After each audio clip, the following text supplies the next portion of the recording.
कि मुझे अपने फार्मा सेल्स और मार्केटिंग के साथ, प्रोफेशन के साथ कैसे फर्स्ट लव हुआ, कैसे प्यार हो गया और कैसे मैं इस प्रोफेशन के साथ जुड़ा। तो मैं अपनी खुद की स्टोरी यहाँ पे शेयर करने वाला हूँ कि अभी मैं बताऊं कि मुझे इस फार्मा इंडस्ट्री के बारे में कुछ भी ज्यादा नहीं पता था।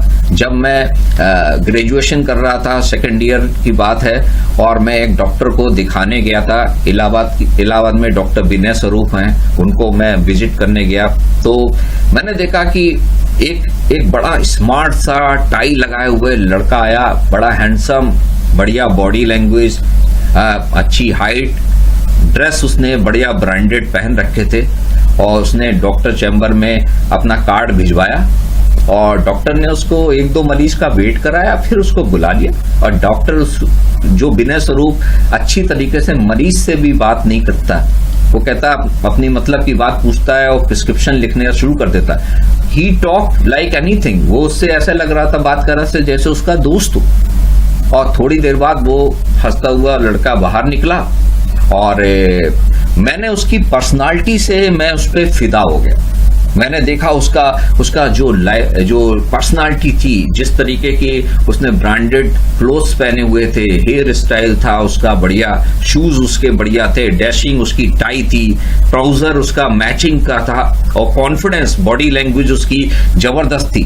वो उसके साथ साथ सबसे बढ़िया बात उसकी लग रहा था कि वो एक रिच लाइफ स्टाइल को जी रहा है। उसके हाथ में जो मोबाइल था, बड़ा सैमसंग का जो है एक महंगा हैंडसेट था, है ना। मैनी टाइम वो लोग पॉम टॉप वगैरह भी लेके घूमते हैं, बढ़िया एग्जीक्यूटिव बैग लेके उनके साथ चलते हैं। तो देख के मुझे लगा कि ये लोग एक नेक्स्ट लेवल, एक बहुत ही प्रीमियम लेवल को बिलोंग करते हैं। तो मुझे ये देख के लगा कि ये स्टेटस, यार ऐसी लाइफ मिल जाए, ऐसी जॉब मिल जाए तो मस्त हो जाए, मजा आ जाए। जब मैंने उससे फर्दर इंक्वायरी किया तो पता चला कि वो ये मेडिकल रिप्रेजेंटेटिव का प्रोफेशन है, और बड़ी बड़ी कंपनी सिप्ला, मैनकाइंड, लुपिन, सन फार्मा जैसी कंपनीज क्या करती हैं, अपने प्रोडक्ट को प्रमोट करने के लिए मेडिकल रिप्रेजेंटेटिव रखती हैं, जिनका काम है डॉक्टर के पास जाके अपने प्रोडक्ट को प्रमोट करना, और डॉक्टर उनसे अगर कन्विंस होता है तो वो प्रिस्क्रिप्शन लिखता है, और इस तरीके से बिजनेस होता है। एक और खास बात पता चली कि इस प्रोफेशन में सबसे बड़ा एडवांटेज है, दो ये प्राइवेट सेक्टर की जॉब है, लेकिन यहाँ जॉब सिक्योरिटी बहुत है। जॉब सिक्योरिटी क्यों है? क्योंकि ये दवा का बिजनेस कभी भी कम होने वाला नहीं, मंदी होने वाली नहीं। इवन कोरोना पीरियड में भी आप देखिए तो ये एक इकलौता ऐसा प्रोफेशन था जिसमें लोगों को छटनी नहीं की गई, उनकी सैलरी टाइम से आई। तो यहाँ पे आपको कंपनियां भले बदलती जाएं, लेकिन आपको जॉबलेस नहीं हो पाते हो, आपको प्रमोशन मिलते हैं, आपको आगे बढ़ते चले जाते हो। तो ये रिसेशन प्रूफ है, इसमें आर्थिक मंदी कभी नहीं आती।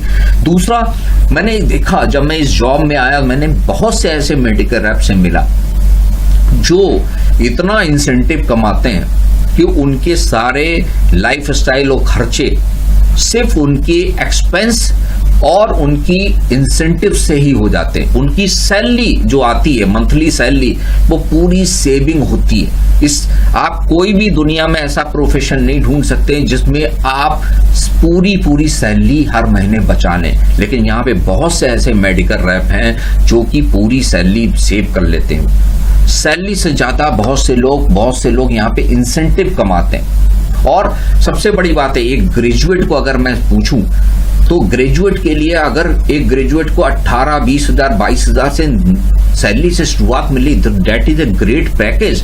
बहुत से इंजीनियर को इतना पैकेज नहीं मिलता, तो बहुत अच्छी सैलरी पैकेज से यहाँ पे शुरुआत होती है। और इसमें जॉब करने में सबसे बड़ी बात है, ये जॉब बोरिंग नहीं है। मेरे लिए बहुत इंपॉर्टेंट था कि मैं क्या सिटिंग जॉब नहीं कर सकता था। ऑफिस जॉब 9 to 5 PM एक सिट करके एक ऑफिस में बैठ के पूरे दिन बिता देना मेरे लिए इम्पॉसिबल था। और इस जॉब में क्या है, बहुत सा फन है। फन क्यों है? आप ट्रेवल कर रहे हो, ट्रेवल करने के लिए कॉस्ट भी कंपनी दे रही है, आप बहुत सी जगह को एक्सप्लोर कर रहे हो, आप बहुत से नए लोगों से मिल रहे हो, आप बहुत सी चीजें लर्न कर रहे हो। हैं। और सबसे बड़ी बात है इसमें फ्लेक्सिबल वर्क आवर है, आपका कोई फिक्स टाइमिंग नहीं है, आप अपने हिसाब से, आप डॉक्टर की अवेलेबिलिटी के हिसाब से अपने डे वर्क को प्लान कर सकते हो। तो इसमें बहुत इंजॉयमेंट है। बहुत बार कंपनियां आपकी ट्रेनिंग मीटिंग जो है बढ़िया बढ़िया रिसोर्स आपके सी बीचेस में रखती हो, तो आप बहुत सी नई नई जगह को एक्सप्लोर करते हो। लोग इंसेंटिव में पैसे तो कमाते हैं, उनके जो इंटरनेशनल ट्रिप्स होते हैं, नेशनल इंटरनेशनल विदेश यात्रा बहुत से बच्चे करके आते हैं एवरी ईयर। तो ये सारे एडवांटेज थे। नेक्स्ट इसमें क्या है, व्हाइट कॉलर जॉब है। व्हाइट कॉलर जॉब मैं क्यों कहूंगा, आप देखो अपने मोहल्ले में बहुत से लोग काम कर रहे होंगे, हमें नहीं पता कि वो इंजीनियर है, किस कंपनी में काम कर रहा है, वो किस प्रोफेशन में बिलोंग करता है। लेकिन अगर कोई बंदा फार्मा इंडस्ट्री में होगा, वी कैन रिकॉग्नाइज, हम देख के पहचान सकते हैं कि ये लड़का फार्मा इंडस्ट्री में, टाई और उसका बैग, उसकी पर्सनालिटी वो डिफरेंट लगता है, वो और लोगों से डिफरेंट दिखता है, बहुत क्लियर लगता है और एजुकेटेड दिखता है, कम्युनिकेशन बढ़िया होता है, बढ़िया पर्सनालिटी होती है, तो कोई भी बंदा आसानी से इंप्रेस हो जाता है ऐसे पर्सन से। और सबसे बड़ी बात है यहाँ पे ग्रोथ की कोई सीमा नहीं। यहाँ पे प्रमोशन आपकी अपनी काबिलियत पे डिपेंड करता है। अगर इफ यू वर्क हार्ड, आप डॉक्टर से रिलेशनशिप अच्छे हैं, आपको बिजनेस मिल रहा है, बिजनेस अच्छा मिल रहा है, आपके प्रमोशन मिलेंगे। अदर जॉब की तरह आपको बॉस के साथ आपकी अच्छी गुडविल होनी चाहिए, या आप जो है एक्सपीरियंस होगा उससे आधार पे ही प्रमोशन होगा। यहाँ ऐसा नहीं, आपकी परफॉर्मेंस आपका प्रमोशन का जो है क्राइटेरिया है, और आप अपनी परफॉर्मेंस खुद तय कर सकते हो। तो इसमें ग्रोथ आप अपने एंगल से ले सकते हो। तो ये सारी बातें थी जिसने मुझे अट्रैक्ट किया मेडिकल रिप्रेजेंटेटिव बनने के लिए।